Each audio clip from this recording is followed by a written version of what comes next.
మారెళ్ల రవిశాస్త్రి గారి జ్యోతిష్యం కొరకు సంప్రదించవలసిన నంబర్. అమ్మ, అసలుకి మీరు ఈ మార్గంలోకి నాగేశ్వర మహర్షి గారి దగ్గర దాకా ఎలా స్పిరిచువల్గా ఇటు రావడం జరిగింది? నేను రకరకాల సిస్టమ్స్లోకి వెళ్ళి నేను ప్రాక్టీస్ చేయలేదు. First of all, so the best ప్రాక్టీస్లోకి నన్ను బాబా పంపించారు. కళ్ళు మూసుకుని ఇది ఆలోచిస్తూ ఉన్నాను. సడన్గా ఒక తెమ్మెరలాగా ఒక వైబ్రేషన్ ఎలా తగిలిందంటే వర్ణించలేము అది.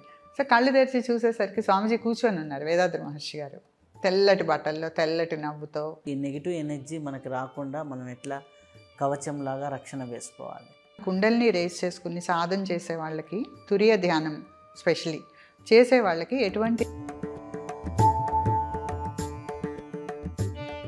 మన ప్రాణశక్తి పనిచేస్తున్నంత వరకు సామాన్య మానవులంతా కూడా ఒక పర్టికులర్ మనోవేగంతో ఉంటారు.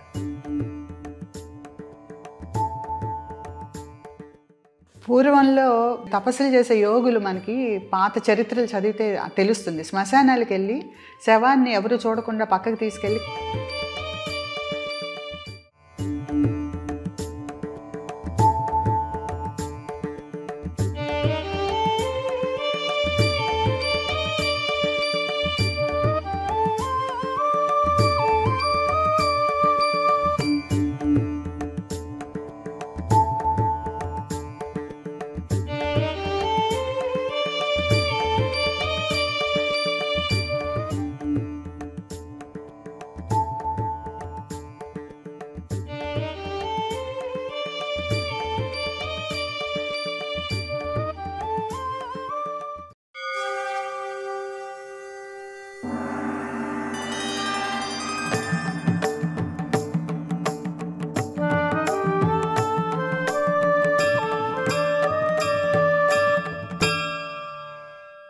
ఓం శ్రీ గురుభ్యో నమః.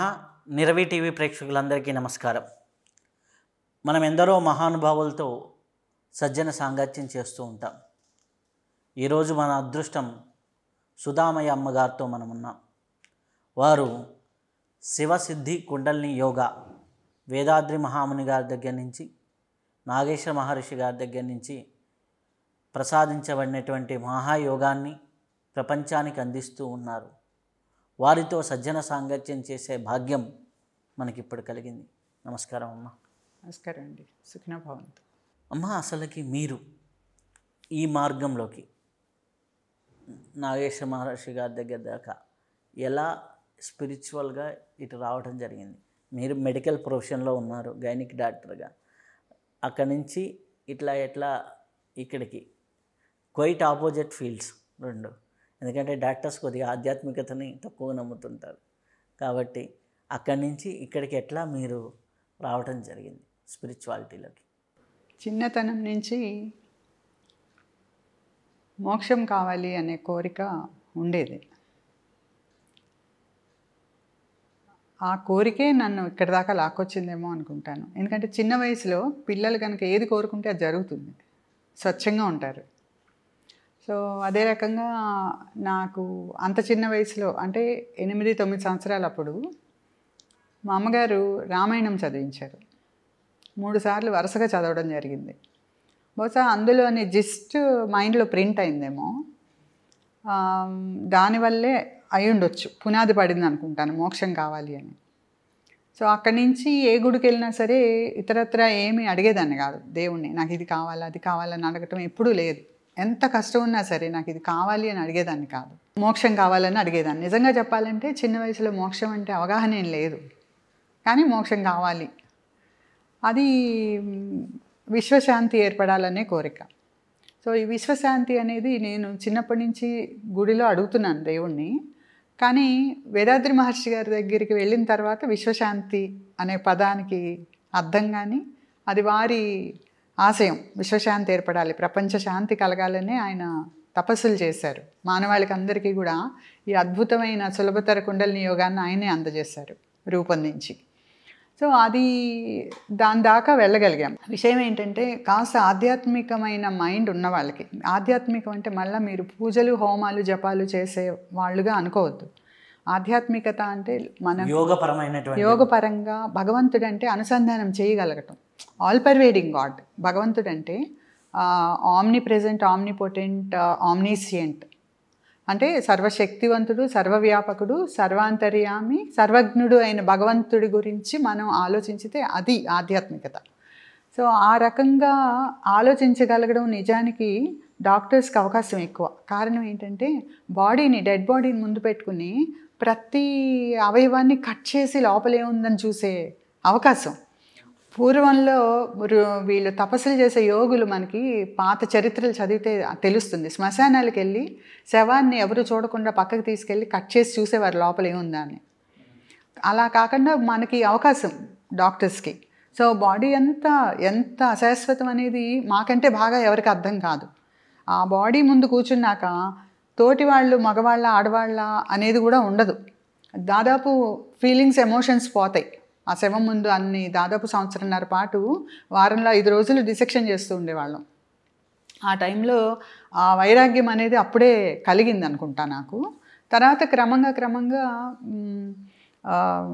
లైఫ్ ప్రాక్టీస్ పెట్టిన తర్వాత జీవితం మొదలై పిల్లలు పుట్టి సంసార జీవితంలో ఇబ్బందులు అంటే ఆర్థిక పరంగానో లేకపోతే ఇంకో రకంగా కాదు, మెంటల్ లెవెల్స్లో డిఫరెన్స్. మనం ఒక బ్రాడ్ మైండ్తో ఆలోచించటానికి అలవాటు పడి చదువుకున్నాం. బయట ఈ ఆడ మగ అనే డిఫరెన్స్ పెద్దగా చూసేదాన్ని కాదు. చిన్నతనం నుంచి నాకేమనిపించేదంటే ఆత్మకి మగ ఆడ ఏమిటి, వాళ్ళలో ఉంది నాలో ఉంది ఒకటే కదా అనే భావం ఉండేది. బాగా చిన్నప్పటి నుంచి ఉండేది అది నాకు. సో ఇవి బయట ప్రపంచంలో జీవించడం మొదలుపెట్టిన తర్వాత ఇది చాలా ఇబ్బంది పెట్టింది నన్ను. ఎవరిని చూసినా హిపోక్రసీస్, లోపలే ఉందో బయటకు అది చెప్పరు. సో కపటత్వం ఎక్కువ. సో వీటన్నిటితో వెక్స్ అయిపోవటం. అలాగే ప్రాక్టీస్లో కూడా నేను గమనించింది ఏంటంటే చాలామంది మానసికమైన బాధ శరీరం మీద చూపిస్తుంది వాళ్ళకి. ఎస్పెషల్లీ లేడీస్ చాలా సఫర్ అవుతున్నారు. అలాగే ఓల్డ్ ఏజ్ పీపుల్. సో వీళ్ళందరినీ చాలా ఎక్కువసేపు నేను కౌన్సిలింగ్ లాగా చేసేదాన్ని. వాళ్ళు చెప్పిందంతా ముందు వినేదాన్ని. ఆ తర్వాత వాళ్ళకి ఏ పాయింట్లో నొప్పి ఉందో కనుక్కుని ఆ స్వాంతనివ్వడానికి ప్రయత్నించేదాన్ని. చాలాసార్లు నాకు అనిపిస్తుంది వాళ్ళకి మందుల కంటే కూడా వినే మనుషులు, ఓదార్పు కావాలి. సో ఈ రకంగా మానసికంగా మారుతూ ఉండగా క్రమంగా ఏమైందంటే షిరిడి సాయి నాకు గురువుగా వచ్చారు. నేను మొదటి నుంచి నాకు శివపార్వతులు అంటే నా తల్లిదండ్రులని ఫీలింగ్. కాళహస్తి వెళ్తే నా పుట్టింటికి వెళ్ళాననే భావం ఉండేది. సో ఎవ్రీ ఇయర్ మేము వెళ్ళేవాళ్ళం. ఫాదర్ తీసుకెళ్ళేవారు. దాదాపు 25 సంవత్సరాలు వెళ్ళాం ఎవ్రీ ఇయర్. సో వెళ్తే ఆ గుళ్ళోకి ఎప్పుడు వెళ్ళినా సరే నా ప్లేస్కి వచ్చాను, నా ఒరిజినల్ ప్లేస్కి వచ్చాను అనే భావం కలిగేది. సో ఆ రకంగా శివభక్తి అనేది చిన్నతనం నుంచి ఉంది. టెంపుల్కి వెళ్తే కొబ్బరికాయ కొడదామా లేకపోతే ఇంకేదో చేద్దామా అని ఉండేది కాదు. అమ్మని అడిగి బీరువాలో నాకు దొరికిన చిల్లరంతా తీసుకుని వెళ్ళిపోయేదాన్ని. సో బయట వరుసగా బెగ్గర్స్ కూర్చుని ఉండేవాళ్ళు. వాళ్ళందరికీ పంచిపెట్టుకుంటూ వచ్చేదాన్ని ఇంటికి. ఇవన్నీ ఎవరో చెప్తే చేసింది కాదు, నాకు స్వతహాగా పూర్వకర్మలో సంస్కారాలు రేజ్ అవుతూ జరిగినవే, లేదా నా వెనక ఎవరో దైవం ఉండి నన్ను నడిపించాడేమోనని నాకు అనిపిస్తుంది అప్పుడప్పుడు. సో ఈ రకంగా జరుగుతుండగా ప్రాక్టీస్ నడుస్తుంది పక్కన. ఈ స్ట్రగుల్ వల్ల ఏమైందంటే నాకు యాంగ్జైటీ డెవలప్ అయింది. లైఫ్లో కొన్ని సంఘటనలు తట్టుకోలేని స్థితులు. సో ఎంత ధైర్యంగా ఉందామన్నా అధైర్యం ఆవరించేది అప్పుడప్పుడు. సో ఎవరికి చెప్పేదాన్ని కాదు. ముందు నుంచి నా అలవాటు ఏంటంటే ఎవరి ముందు కన్నీరు పెట్టేదాన్ని కాదు. చిన్నతనం నుంచి కూడా మొండితనం, సాహసం ఎక్కువ. సో ఎవరి ముందు కళ్ళనీళ్ళు పెడతాం నాకు ఇష్టం లేదు. కానీ ఎంతో దుఃఖం పేరుకుపోయింది లోపల. తర్వాత పూజ గదిలో భగవంతుడు, తర్వాత సాయి, అక్కడ చెప్పుకుని మానసికంగా నేను నివేదించుకుని అక్కడ దుఃఖపడేదాన్ని ఏదన్నా ఉంటే. అంతే తప్ప నన్ను ఎవరైనా ఏడిపించాలని పనిమాల కూర్చుని ఎన్ని మాటలు అన్నా సరే నా కంటనీరు మాత్రం వాళ్ళు అసలు చూడగలిగేవాళ్ళు కాదు. సో దీంట్లో నుంచి ఏమైందంటే ఆ లోపల కన్సీల్డ్ ఎగోనీ ఏదైతే ఉందో దానివల్ల అనుకుంటా ఒక రకమైన యాంగ్జైటీ డెవలప్ అవటం, తర్వాత రకరకాల ఎయిల్మెంట్స్, నడుము నొప్పి, టెన్షన్, హెడేక్స్, మైగ్రెయిన్, ఇట్లా రకరకాలుగా బాడీ ఎఫెక్ట్ అవుతాను. ఇది ఎట్లా అంటే ఒక చిన్న గురువు గారు ఒక ఆయన ఉండేవారు, జమ్మలమడుగులో శ్రీను స్వామి అని ఒక ఆయన ఉండేవారు. ఇప్పుడు కూడా ఉన్నారనుకుంటా, నేనైతే వెళ్ళట్లేదు. ఆ టైంలో మాకు తెలిసిన వాళ్ళు ఎవరో చెప్తే కొన్ని ప్రశ్నలు నాకు సమాధానం కావాలని ఆయన దగ్గరికి వెళ్ళేదాన్ని. వారు నాకంటే ఒక 10-12 ఏళ్ళు చిన్న వయసులో. కానీ అతను చిన్నప్పటి నుంచి ఆజన్మ సిద్ధుడుగా చెప్పేవారు. అతను నేను వెళ్తే అక్క అని పిలిచేవారు.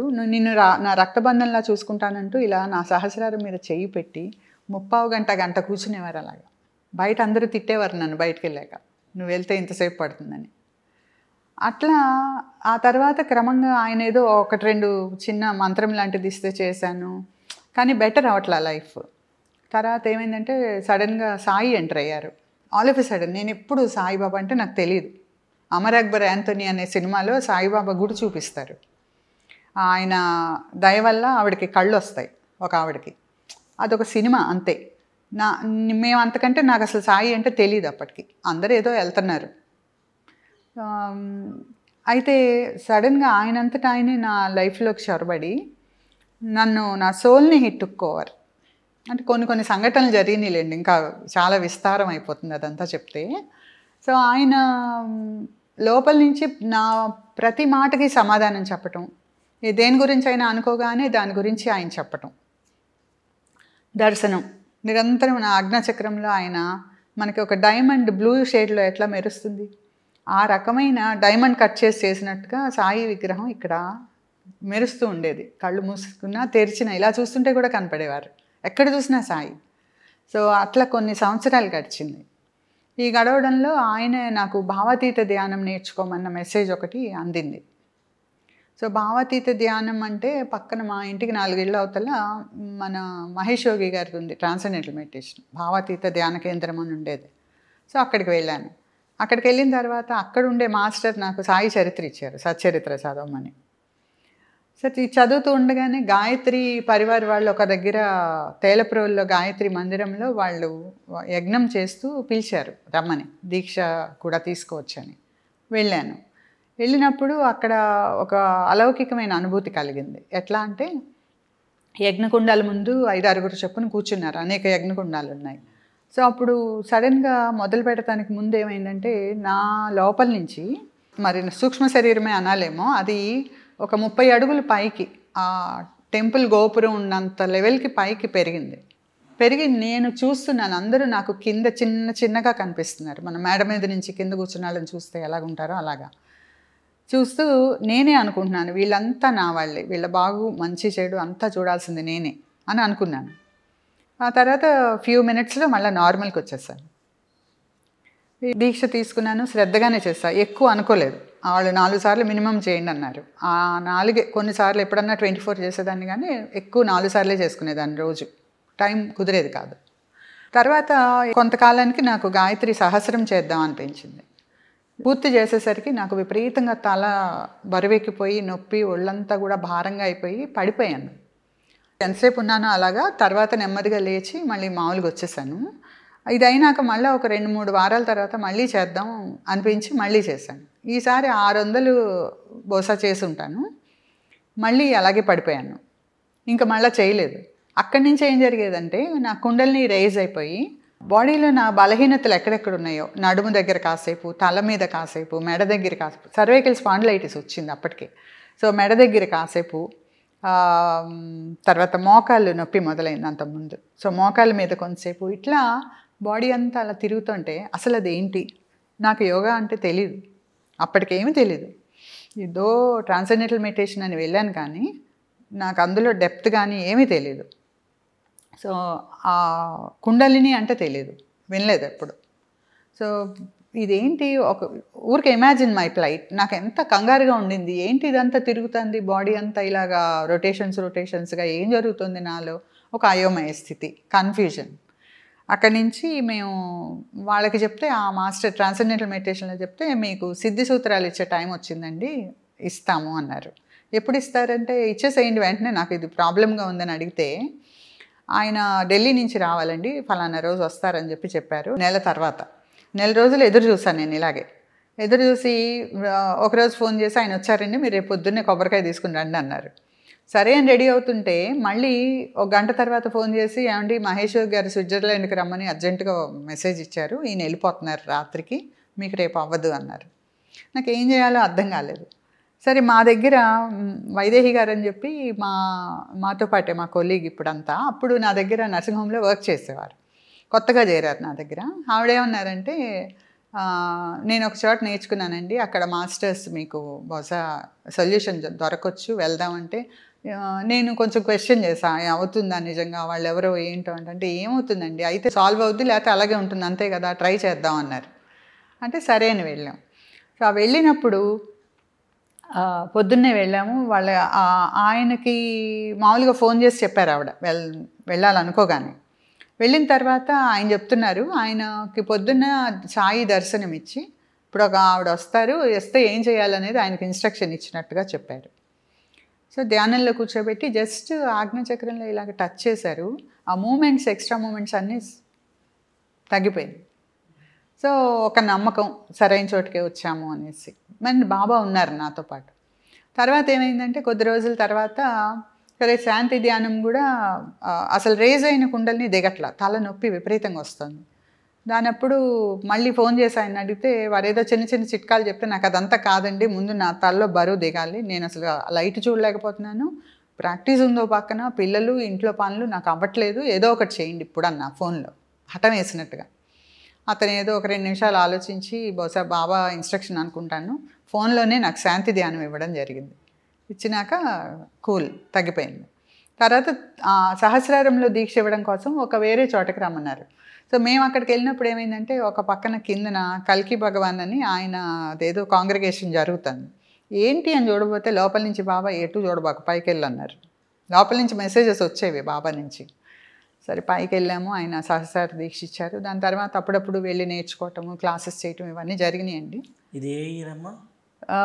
94 మొత్తం ఈవెంట్ ఫుల్ ఇలాగా. 94 అంటే 30 years బ్యాక్. ఓకే, అవును, 30 years బ్యాక్. ఈ రోజులకి గాయత్రి అయిపోయింది, ట్రాన్సెండెంటల్ మెడిటేషన్, ఇది కుండల్ని రేజ్ అవటం జరిగింది కరెక్ట్గా అప్పటికి.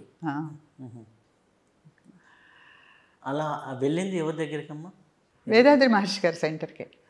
మనకి విజయవాడలో 1 టౌన్లో ఒక సెంటర్ ఉండేది, ఓంకార ధ్యాన మందిరం అని చెప్పి. వేదాద్రి మహర్షి గారి పద్ధతి ఏంటంటే ఎవరికైనా మాస్టర్స్ని చేస్తారు ఆయన ఎనర్జీ పాస్ చేసి. మేము సేవ చేస్తామంటే కనుక ఎనర్జీ పాస్ చేస్తారు. ఆ పద్ధతిలో వాళ్ళు కొంతమంది మాస్టర్స్ ఉన్నారు అక్కడ సెంటర్ రన్ చేసేవాళ్ళు. సో వారి ద్వారా అయితే అమ్మా ఇప్పుడు అక్కడి నుంచి నాగేశ్వర మహర్షి గారి దగ్గరికి ఎలా?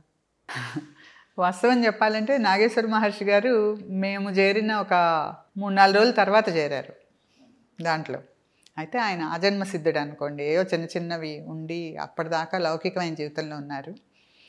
సో ఆయన మేము మాస్టర్ కోర్సు కూడా ఒకేసారి వెళ్ళాం. 95 జనవరి 1, 2, 3 మా బ్రహ్మజ్ఞానం మాస్టర్స్ కోర్సు ఆళియార్ అని వేదాద్రి మహర్షి గారి సెంటర్లోనే. చెన్నై? అవును, చెన్నై కాదు, అది కోయంబత్తూరు దగ్గర పాలకాట్ రోడ్లో ఉండేది. సో అక్కడ కోర్స్ చేశాము. చేసినప్పుడు వేదాద్రి మహర్షి గారి బ్లెస్సింగ్, నాకు పర్సనల్ అపాయింట్మెంట్ ఇచ్చారు, వెళ్ళగానే అడిగితే మాట్లాడతానని కొన్ని మాటలు చెప్పారు. అలాగే ఆయన దగ్గర కోర్స్ చేసేటప్పుడు కూడా నాకు అప్పటికి ఇంకా అంటే పరిపక్వత ఏం లేదు కదా, మనకు అప్పుడే బిగినింగ్. సో బాబాని గురువుగా అనుకుని కంటిన్యూస్గా బాబాకే ప్రే చేయటం ఇవన్నీ అవుతున్నాయి. నేనేమనుకున్నానంటే, బాబా మీరు సకల సాధు స్వరూపి అంటారు కదా, మీరు నాకు ఆయనలో కనిపించితే నేను కోర్స్ చేస్తాను, లేదంటే నేను రూమ్కి వెళ్ళిపోతాను, చెయ్యనని కూర్చున్నాను హఠం వేసుకొని. కూర్చుని కళ్ళు మూసుకుని ఇది ఆలోచిస్తూ ఉన్నాను. సడన్గా ఒక తెమ్మెరలాగా ఒక వైబ్రేషన్ ఎలా తగిలిందంటే వర్ణించలేము అది. సో కళ్ళు తెరిచి చూసేసరికి స్వామీజీ కూర్చొని ఉన్నారు, వేదాద్రి మహర్షి గారు, తెల్లటి బట్టల్లో తెల్లటి నవ్వుతో. భలే అనిపించింది అప్పుడు. సో చూస్తూ అనుకున్నాను, బాబా మీరు కనిపిస్తేనే చేస్తాను అన్నాను. ఇంకా అన్నప్పుడు ఆయన చిన్నగా కాలు మీద కాలు వేశారు. కాలు మీద కాలు వేశారు, నెమ్మదిగా ఎడం చెయ్యి కుడి పాదం మీద పెట్టారు. మరి అభయహస్తం ఏది అనుకున్నా, పెట్టారు. ఇలా పెట్టి నా వెంక చూశారు. కొద్దిసేపు నా వెంకే చూశారు. నాకు ఎనర్జీ విపరీతంగా కళ్ళల్లోంచి వెళ్ళిపోయి కళ్ళల్లో నీళ్లు కారడం మొదలైంది. 3 days కోర్స్ చేసినంత టైము నా కళ్ళల్లో నీళ్ళు కారుతూనే ఉన్నాయి, నా ప్రమేయం లేకుండా కోర్స్ చేశాను. అప్పుడు నాకు నాగేశ్వర మహర్షి గారి పరిచయం. జస్ట్ ఒకసారి ఒక ఆయన సాయిబాబా భక్తురాలు ఉన్నారండి అని ఒక మాస్టర్ గారు తీసుకొచ్చారు ఆయనతో పాటు, చూసొద్దాం రండని. సో వాళ్ళు మా దగ్గరికి వస్తే టీ అది తెప్పించాను, జస్ట్ పరిచయం అంతే. తర్వాత ఏం జరిగిందంటే ఆయన ఇమీడియట్గా టీచింగ్లోకి వెళ్ళిపోయారు. ఆ టీచింగ్ బోధించటం, వారు సాక్షాత్కారం అయిపోయింది అప్పటికి, ఆత్మసిద్ధి పొందారు ఆయన. అయితే ప్రొఫెసర్గా చేశారు అక్కడ పద్ధతిలో. సో మా దగ్గర క్లాసెస్ చేయాల్సిన అవసరం వచ్చినప్పుడు వారిని పిలవటం, ఆయన వచ్చి క్లాసెస్ చెప్పడం జరిగింది ఆ రకంగా. సో నాకు బ్రహ్మజ్ఞానం మొత్తం స్వామీజీ దగ్గర చేశాం, కానీ మన పరిపాకం ఎంతని, ధ్యాన సాధన ఎంతని. సో ఇక్కడ వీరు క్లాసెస్ చెప్తూ ఉంటే వింటుంటే అప్పుడు అద్భుతంగా అనిపించింది. వారు చెప్పడం చాలా బాగా చెప్పేవారు. ఫిలాసఫీని అంత ఆకర్షణీయంగా అద్భుతంగా చెప్పేవాళ్ళు, మధురమైన మాటలతో నెమ్మదిగా చక్కగా చెప్పేవాళ్ళు. అసలు నేను ఊహించలేదు అట్లా. సో అది ఒక క్లాస్ విన్న తర్వాత ఇంక నేను వదిలిపెట్టలే. ఆయన ఎప్పుడు క్లాసెస్ చేసినా సరే నేను అటెండ్ అయ్యేదాన్ని. నాకు బ్రహ్మజ్ఞానం అంతా ఆయన నా కన్సల్టేషన్ రూమ్లో ఖాళీగా ఉన్న టైంలో కూర్చుని బోధించటమే. అలాగే నేర్చుకున్నాను చాలా వరకు. తర్వాత మేము డివైన్ వాయిస్ వస్తుంది ఈయన దగ్గర నుంచి, ఏమైనా సరే ఇది 10 మందికి పంచాలి అనే ఉద్దేశంతో మేము సెంటర్ పెట్టాము అప్పటికే. సో ఆ సెంటర్ ద్వారా పబ్లిక్ క్లాసెస్ కూడా మొదలుపెట్టాము.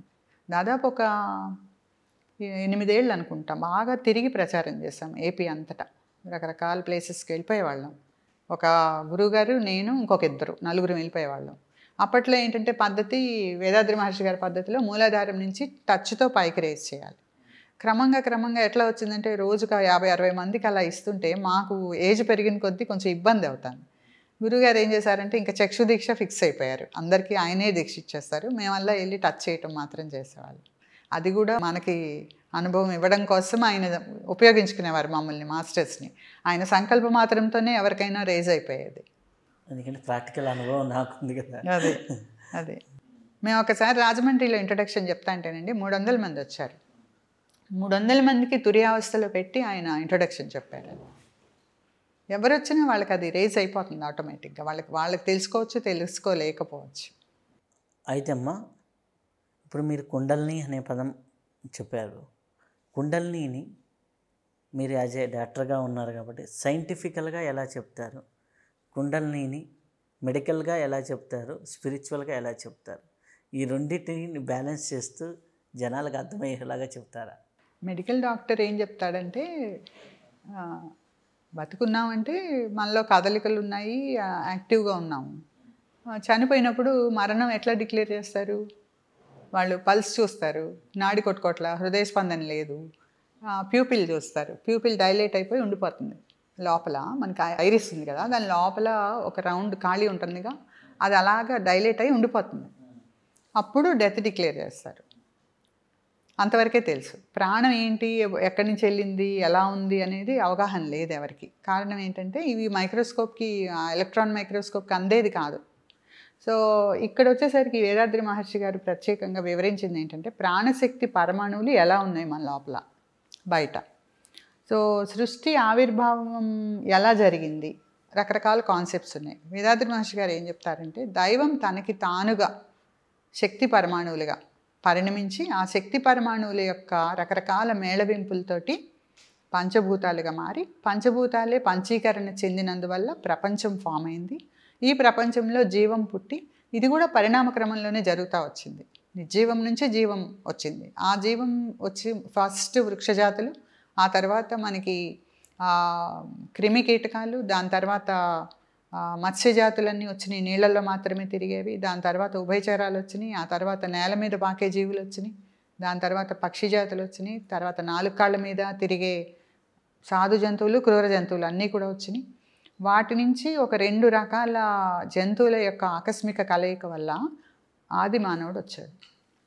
సో ఈ పరిణామ క్రమం అంతా మనం తెలుసుకున్నాక ప్రతి దాంట్లో ఉన్నది ప్రాణశక్తి. ఏమర్థం అవుతుందండి, వెనక్కి వెళ్ళి చూస్తే మొట్టమొదట శక్తి పరమాణువులు వచ్చినాయి. ముందు దైవమే తన లోపల ఒకానొక ప్రెషర్, సెల్ఫ్ కంప్రెషన్ అనేది ఉన్నందువల్ల అది ఎక్కువైనప్పుడు, ఆ సాంద్రత ఎక్కువైనప్పుడు తనకి తాను నొక్కుని అది వేవ్స్ లాగా వచ్చింది. ఫస్ట్ ముడతలు పడింది. ఆ ముడతలు ఈ చుట్టూ ఉన్న ఆవరించుకుని ఒత్తివేస్తున్న సెల్ఫ్ కంప్రెషన్ వీటికి చుట్టూతా మీద పడిన ప్రెషర్గా అయింది కదా. సో అవి సుడులు తిరగడం మొదలైనవి.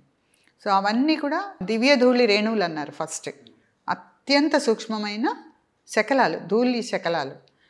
అవి అనేక కోట్లు ప్యాక్ అయినందువల్ల ఏది చుట్టూ ఉన్న ఈ ప్రెషర్ వల్ల అవి ప్యాక్ అయిపోయి ప్రాణశక్తి పరమాణువుగా మారింది. సో ఈ ప్రాణశక్తి పరమాణువులే ఆకాశగోళంగా మారింది. ఆకాశగోళం ఎప్పుడు పెరుగుతూనే ఉంది, ఎందుకంటే ప్రొడ్యూస్ అవుతానే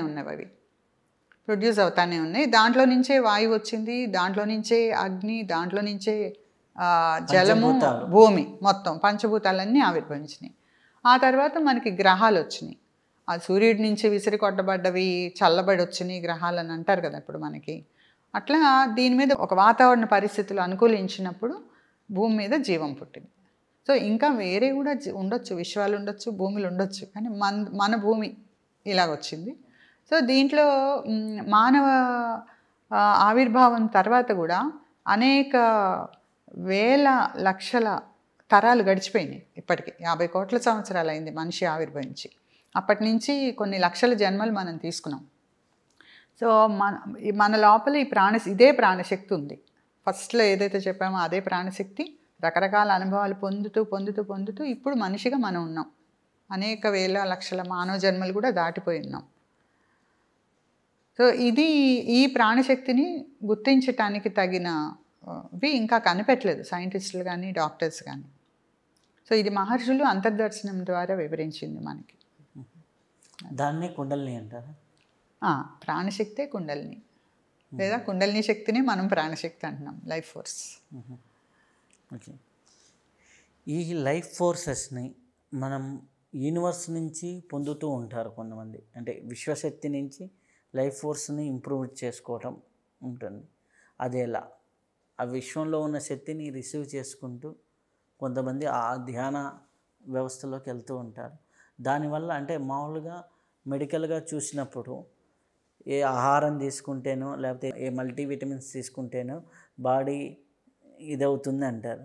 కానీ యోగ మార్గంకి వచ్చేసరికి లైఫ్ ఫోర్సెస్ యూనివర్స్ నుంచి రిసీవ్ చేసుకోవడం, లోపల కుండల్ని యాక్టివేట్ చేసుకోవడం వీటి వల్ల జరుగుతుందంటారు. ఈ రెండిటికి ఇటుపక్క ఆహారమా లేకపోతే ఇదే, ఈ రెండింటిని సమపాలల్లో తీసుకోవాలా? రెండు తీసుకోవాలి.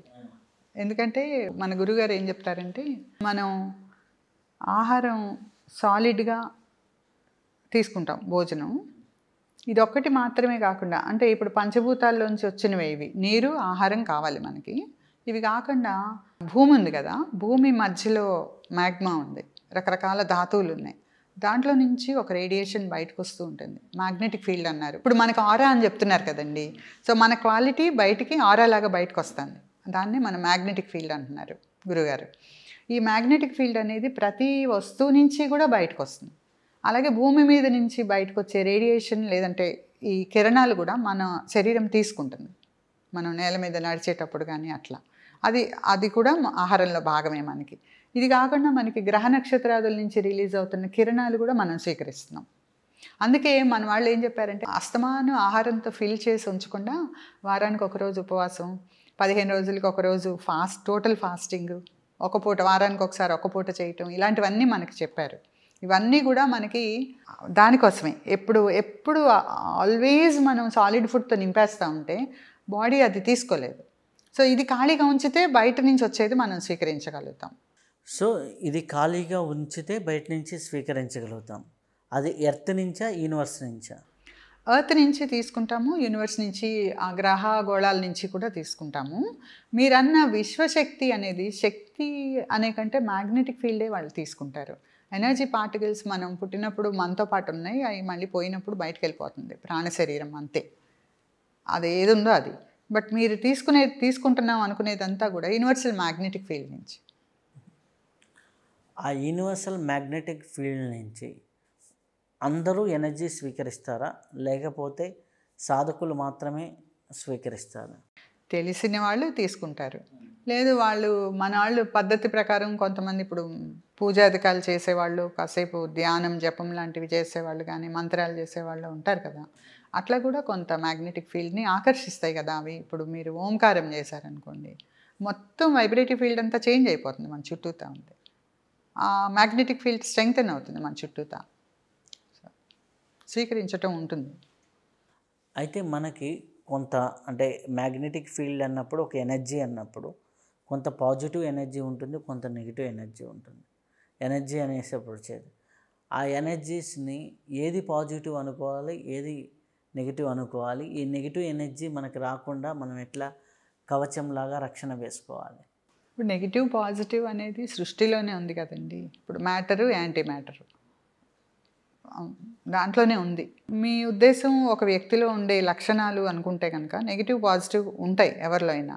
ఇప్పుడు మనకి తెలుస్తుంది, ఇప్పుడు సాధన చేసే వాళ్ళకి వచ్చిన వ్యక్తిలో కనుక ఎక్కువ నెగిటివిటీ ఉందనుకోండి, మనకు ఒక ఫీల్ వస్తుంది కదా, వీడు ఎప్పుడు వెళ్ళిపోతాడా అనిపిస్తుంది.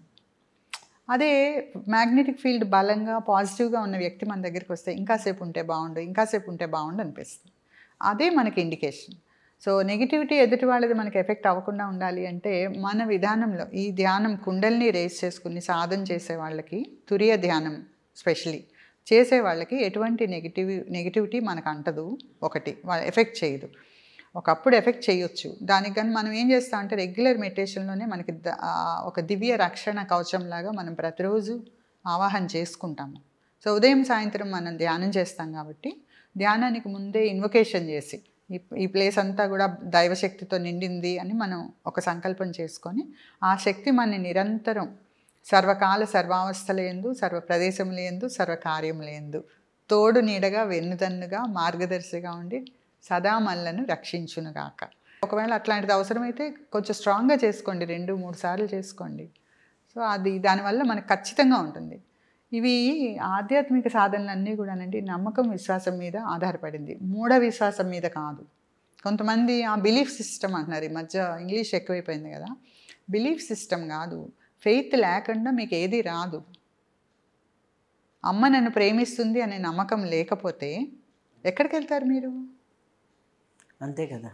దైవం ఉంది అనకపోతే మీకు జీవితంలో అన్ని వైపుల నుంచి చెల్లా చెదురు చేసేటటువంటి సంఘటనలు జరిపినప్పుడు ఎవరిని అడుగుతారు? మీ దుఃఖం ఎవరికి చెప్పుకుంటారు? నాకంటే ఒకటి అధికంగా ఉంది అన్నప్పుడే దాని దగ్గరికి వెళ్తాం. చాలామంది ఇప్పుడు ఆధ్యాత్మికంగా ఇట్లా మీరు సింపుల్గా చెప్పేశారు. ఎట్లా అంటే ఓ మనిషిలో నెగిటివ్ ఉంటే పాజిటివ్ ఉంటే అది అండర్స్టాండ్.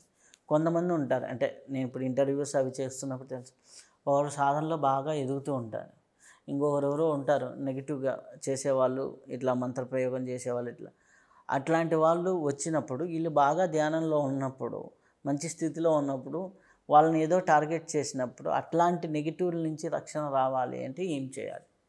అంటే ఇప్పుడు చాలా వరకు ఏమవుతుంది, అట్లాంటి వాళ్ళు ఒక స్థితికి వెళ్తారు, ఒక లెవెల్కి వెళ్ళిపోతారు, స్ట్రక్ అయిపోతారు, లేకపోతే కన్ఫ్యూజ్ అయిపోతారు, లేకపోతే వాళ్ళకి ఏదో అయిపోతుంటుంది. అట్లాంటప్పుడు అక్కడ రక్షణ పొందాలి అంటే ఏం చేయాలి? రవిశాస్త్రి గారు, నేను రకరకాల సిస్టమ్స్లోకి వెళ్ళి నేను ప్రాక్టీస్ చేయలేదు first of all. So the best ప్రాక్టీస్లోకి నన్ను బాబా పంపించారు, లేదా భగవంతుడు పంపించాడు. అయితే ఇవన్నీ కొంతవరకు మేము ఎక్స్పోజ్ అయ్యాం. గురువుగారు చాలా విషయాలు చెప్తూ ఉండేవారు, ఆయన అనుభవించారు అలాంటివి చాలా, ఈ ప్రయోగాలు ఇలాంటివి. డెఫినెట్గా చూడండి, మనకి కర్మ సిద్ధాంతం అనేది మెయిన్ లైన్గా మనం చెప్తాం ఇందులో. సో ఎవ్వరూ ఏది చేసినా సరే అది తిరిగి మనం అనుభవించాల్సి వస్తుంది.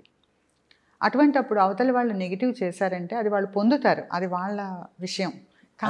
కానీ అది ముందు మన ఎఫెక్ట్ చేసి దాని తర్వాతే వాళ్ళు అనుభవిస్తారు.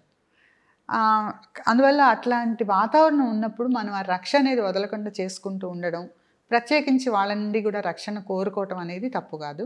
అందుకే సాధకులకి ఎప్పుడు కూడా భౌతికంగా ఒక గురువు యొక్క ఆవశ్యకత ఎప్పుడు ఉంటుంది. నాకు బాబా చెప్పింది కూడా అదే. నాగేశ్వర మహర్షి గారు మాకు వచ్చారంటే ఆయన కేవలం నాకు మెంటర్గానే వచ్చారు. నాకు బ్యాక్కి వెళ్ళి అన్నీ ఆలోచించుకుంటుంటే అర్థమవుతుంది, నన్ను తర్ఫీదు ఇచ్చి తయారు చేయడానికి ఆయన వచ్చారు నా జీవితంలోకి. సో ఎటువంటి ఇబ్బంది ఉన్నా సరే ఆ గురువు మీద మనం నిర్భరంగా ఆధారపడిపోతాం. సో గురువు ప్రొటెక్షన్ మనకు ఉందంటే మాత్రం ఇంకెవరు ఏం చేయలేరు. ఆ రక్ష తేడా వచ్చినప్పుడు ఏదన్నా ఆయనకి చెప్తే వెంటనే నాకు సర్దుకుపోయేది. సో ఇప్పుడు కూడా ఎవరైనా ఏదన్నా చెప్తా అంటే నాకు అదే అనిపిస్తుంది, ఏం అవ్వదు. ఎందుకంటే మన ధ్యాన సాధన కరెక్ట్గా ఉంటే కనుక అంత ఎఫెక్ట్స్ మనకు ఉండవు. అంత సివియర్ లెవెల్లో ఏదన్నా చేస్తారంటే మనం వెళ్ళకూడదు కదా. ఈ మన మెయిన్ లైన్ ఆఫ్ టీచింగే ఏంటంటే కాజ్ అండ్ ఎఫెక్ట్ గురించి తెలుసుకున్న తర్వాత ఎవరితోటి ఏమీ కాన్ఫ్లిక్ట్స్ ఉండకూడదు, అందరితోటి సామరస్యతగా ప్రవర్తించాలి. ప్రతి ఒక్కళ్ళు బాగుండాలని మనకి సుఖినోభవంతి అనేది చెప్తున్నాం కదా ధ్యానం తర్వాత. సో ధ్యానం చేసినప్పుడు మనకి మనోవేగం తగ్గుతుంది. సో మనోవేగం తగ్గిన స్థితిలో ఏదైతే మనం బ్లెస్సింగ్ ఇస్తున్నామో అందరికీ, తప్పకుండా అది పనిచేస్తుంది. క్రమక్రమంగా అదే మనకు ఒక రక్షణ అవుతుంది. సో మనం ఏది చెప్తున్నామో అదే పొందుతాం. సో అందరూ సుఖంగా ఉండాలనేటప్పుడు మనం సుఖంగా ఉంటాం. సో ప్రత్యేకించి వైరాలు ఏమి ఉండవు, శత్రువుకు కూడా సుఖినోభవంతి చెప్తాము. అయితే ధ్యానంలో ఇది అంటే కుండల్ని అనగానే మూలాధారం, స్వాధిష్టానం, మణిపూరకం ఇట్లా ఉంటుంది. ఒక్కో చక్రాన్ని యాక్టివేట్ చేసుకుంటారు. శివసిద్ధి కుండలిని యోగాలోకి వచ్చేసరికి డైరెక్ట్గా మూలాధారం టు తుర్యం అంటారు, మూలాధారం టు ఆజ్ఞాచక్రం అంటారు. అది ఎలా పాసిబుల్? అది గురు సంకల్పంతో సాధ్యపడుతుందండి. గురుశక్తి వల్ల. గురుశక్తి అంటే ఇప్పుడు ఇక్కడ మామూలుగా ఒక గురువు అనగానే ఒక లిమిటెడ్ బాడీ అని అనుకోవద్దు. గురువు అంటే గురు సాక్షాత్ పరబ్రహ్మ అని మనం పాడుకుంటున్నాం కదా.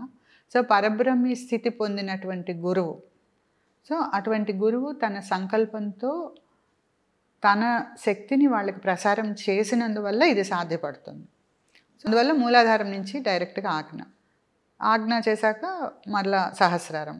అయితే దీంట్లో ఏంటంటే ఇతర సిస్టమ్స్లో ఎలా ఉంటుంది అంటే నాకు అర్థమైంది, చాలామంది చాలా రకాలుగా మూలాధారం తర్వాత స్వాధిష్టానము, దాని తర్వాత మణిపూరకం, దాని తర్వాత అనాహతము, విశుద్ధి, ఒక్కొక్క చక్రాన్ని యాక్టివేట్ చేసుకుంటూ పైకి వెళ్తారు కదా.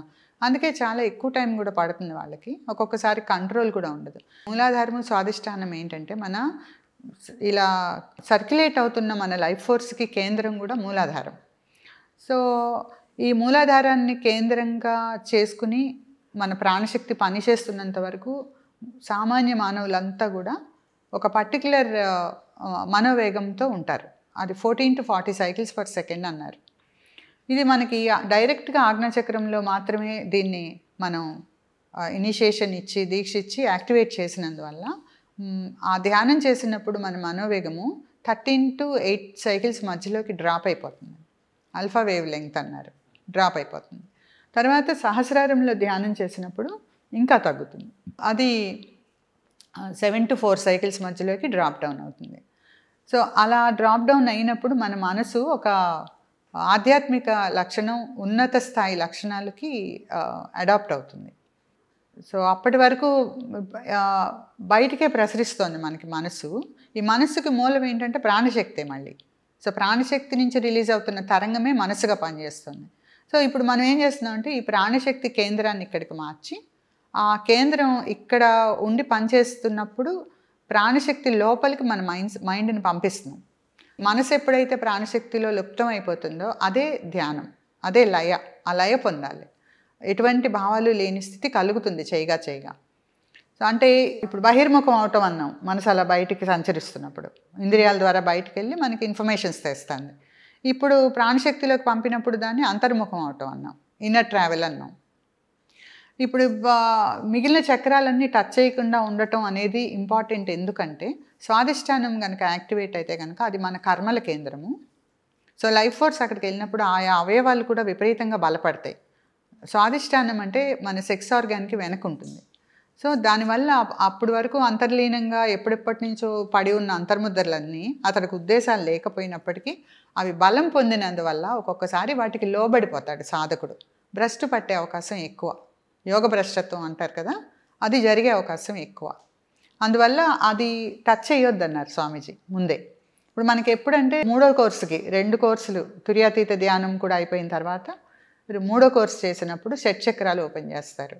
సో అప్పటికేంటంటే మనం కొంతవరకు మైండ్ కంట్రోల్ అయ్యి మనోవేగం తగ్గించుకొని ఒక స్థితి పొంది ఉంటాం కాబట్టి అప్పుడు మేనేజ్ చేయగలుగుతారు. అప్పుడు కూడా స్వాధిష్టానంలో ధ్యానం ఎక్కువసేపు మనకి చెప్పరు, చాలా తక్కువ సమయమే. సో మిగిలిన మణిపూరకం అవన్నీ కూడా అప్పుడు యాక్టివేట్ చేయడం జరుగుతుంది. పంచభూత నవగ్రహ ధ్యానం 2వ కోర్సులో చెప్పేవి తుర్యాతీత ధ్యానము, పంచభూత నవగ్రహ ధ్యానము, పంచేంద్రియ తపస్సు. అలాగే దీప ధ్యానం అని చెప్పి మన మ్యాగ్నెటిక్ ఫీల్డ్ని బాగా స్ట్రెంగ్తెన్ చేసుకునే విధానం కూడా అందులోనే చెప్తాం. 3వ దానికి వచ్చేసరికి మిర్రర్ గేజింగ్ అంటే అద్దె సాధన. మనకి పాత సినిమాల్లో చూపించేవారు కదా, మాయాదర్పణం లాగా.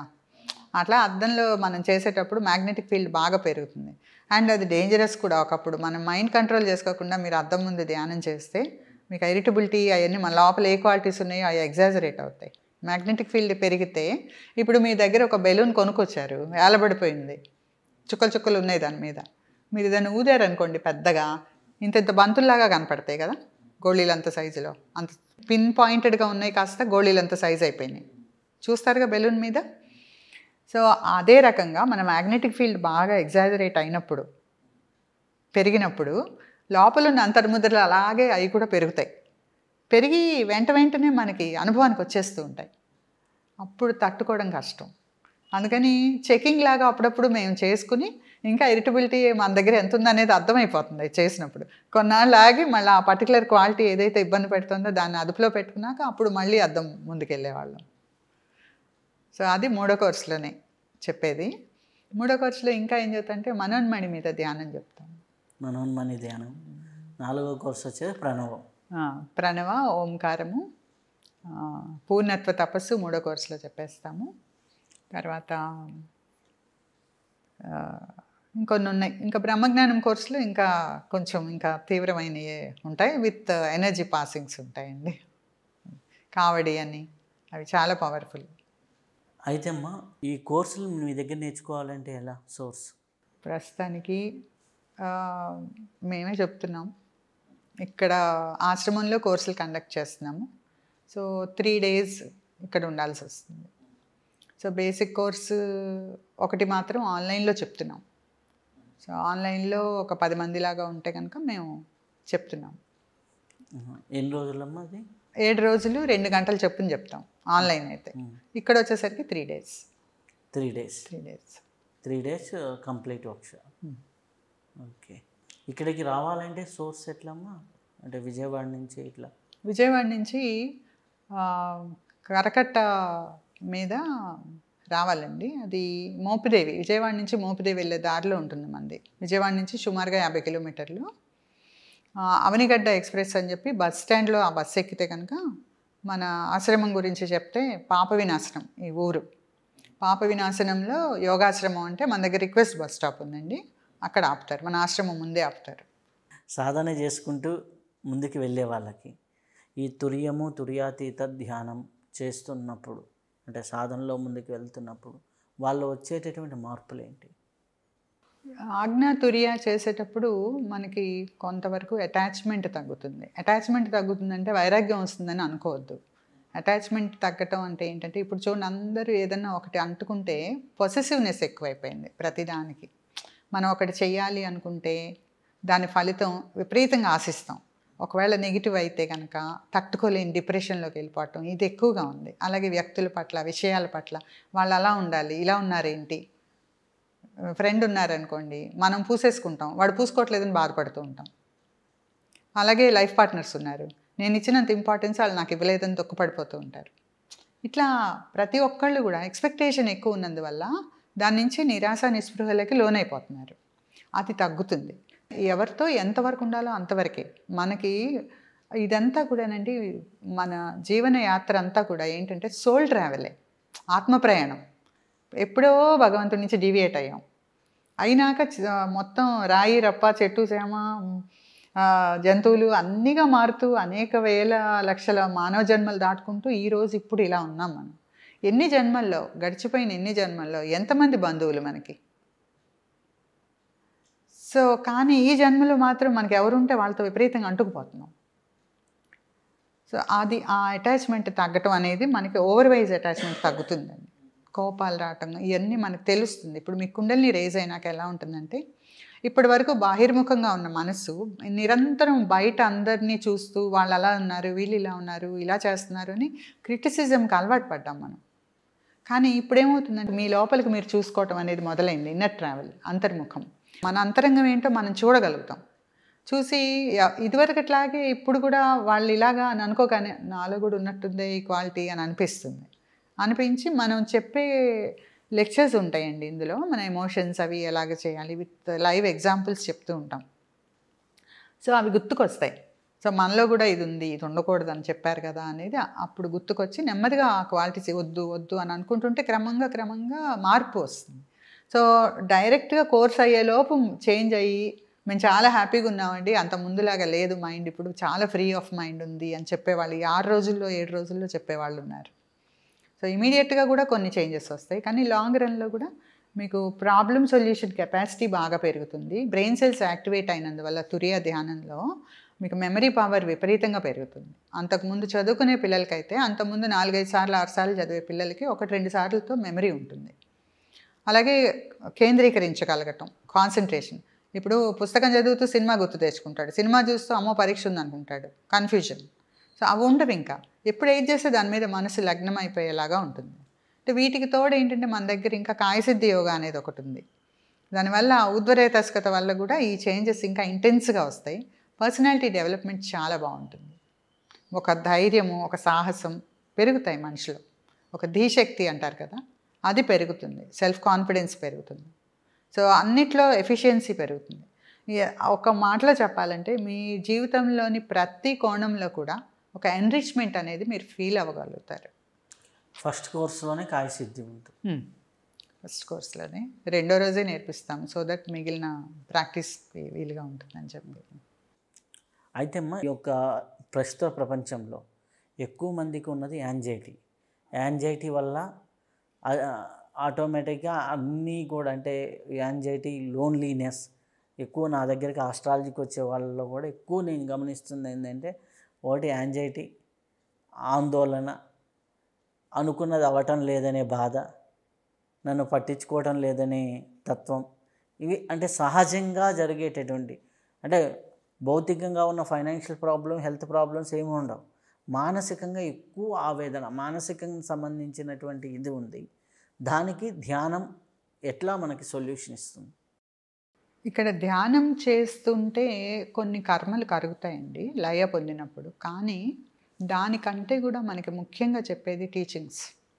కారణ ఫలిత సిద్ధాంతం అనే భగవంతుడి యొక్క ప్రకృతిని గురించి అవగాహన చేసుకోవాల్సి ఉంది ప్రతి ఒక్కళ్ళు.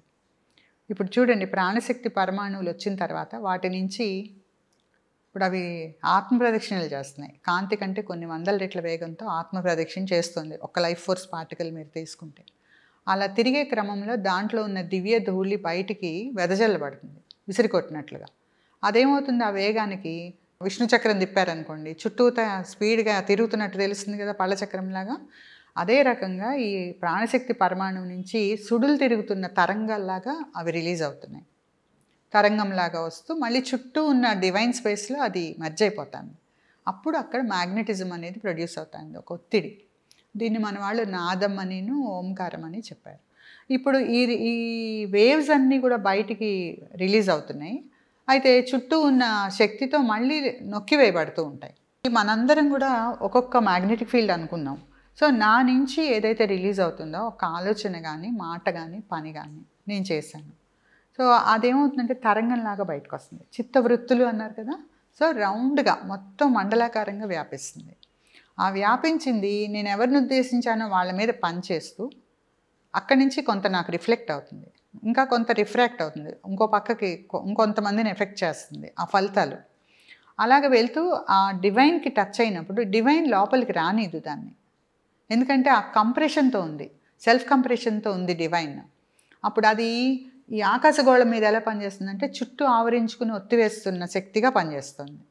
సో ఆకాశగోళం అంతా వ్యాపించినప్పటికీ డివైన్ దాన్ని వెనక్కి కొట్టేస్తుంది. అప్పుడు అది ఎక్కడి నుంచి ప్రారంభమైందో అక్కడికే వచ్చి కూర్చుంటుంది, ఒక చిన్న డాట్ లాగా ప్రింట్ అయిపోతుంది. ఇది కర్మబంధనం. దీని గురించి మీరు అర్థం చేసుకున్నట్లయితే నాకు ఇది లేదు, అది లేదు, నాకు ఎందుకు ఇది జరిగింది అనే క్వశ్చన్స్ పోతాయి, అయోమయం పోతుంది, మన జీవితం పట్ల మనకు ఒక క్లారిటీ వస్తుంది. సో ఏదన్నా మీరు అనుభవించండి, దానికి కారణం ఏంటి అని మీరు చూసుకుంటే ఎప్పుడో నేను చేసిన పని, అది ఈ జన్మ అవ్వచ్చు, పూర్వజన్మల్లో నేను అవ్వచ్చు, నా తల్లిదండ్రుల నుంచి నేను వారసత్వంగా పొందిన అంతర్ముద్రల వల్ల అవ్వచ్చు. కాబట్టి కారణం మనకు కనిపిస్తుంది. అలా వచ్చినప్పుడు మనకి అయోమయం పోతుంది. చాలామంది బాధ ఏంటంటే ఈ రోజుల్లో, నేను చిన్నప్పటి నుంచి నేను ఎవరికి ఏమి హాని చేయలేదు, నాకెందుకు ఇలాంటి దుఃఖం కలుగుతుంది? ఎందుకంటే ఎప్పుడో ఏ జన్మల్లోనో చేసింది ఈ జన్మలో అనుభవానికి వచ్చినప్పుడు ఆ జన్మ మనకు గుర్తుండదు కదా. కాబట్టి నేనేం చేయలేదు అనుకుంటే కాదు, మనం అంత పరిశుద్ధంగా లేము కాబట్టి ఇవన్నీ అనుభవానికి వస్తున్నాయి.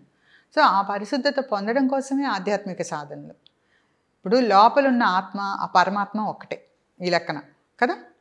సో నేను పరమాత్మలో లయం చెందాలంటే నాకు పరమాత్మకి మధ్యలో అడ్డం ఉన్నాయేంటి?